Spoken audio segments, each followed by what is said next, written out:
Today we have some low voltage work to do. First step is to drill a hole through the floor and leave the drill bit sticking through. Now going in the basement, I can spot that drill bit easily. It's much easier to spot a drill bit sticking through the floor than it is to find a hole. A bad spot right there. Good place to cut it. Next, we're going to have to push that wire up through the hole. This is a house that was converted into an office. The entire floor was rotted out, not just the floor, but even the floor joists. You can see everything there looked new.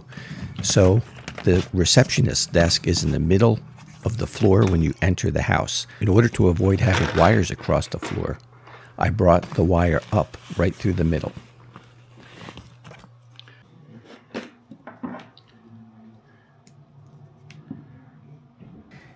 Now we have to put an end on the Ethernet cable. This is what you call twisted pair. There's 4 pairs of wires and they are twisted. Some of the tools you need, this is an all-purpose tool. It will cut, it will score the jacket so you can pull just the jacket off, and it will also crimp the new end onto the cable. Now what I just cut there are Kevlar strands in this cable. You need really good shears or really good scissors in order to cut that. Most of them, it'll just fold over and not cut. Now you have to undo the pairs. Since they're twisted pairs, it's 4 pairs, you have to straighten out those wires so that you can put the new plug on it. It's an RJ45 plug. So it's just a process of unraveling the wire and then running your fingers over it to straighten it out so you can push that new Ethernet plug right on there.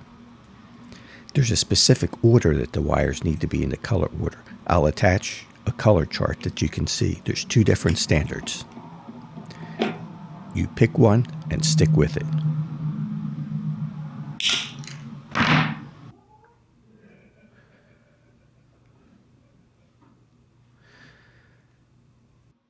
You can see there I'm pushing the new plug onto the wire.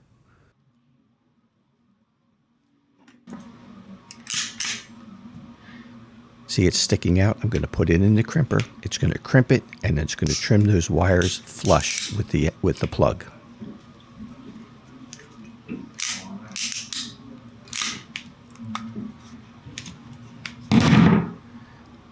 And there we go. It's that easy to install. Now we pull the wire out from the desk and we hook it up into this phone. Now what happens is you hook your Ethernet up to the phone. It also has PoE, so there's power in that Ethernet cable. Then you run another Ethernet cable from that phone to the computer, and it'll supply internet to the computer. It's a pass-through, and it works great.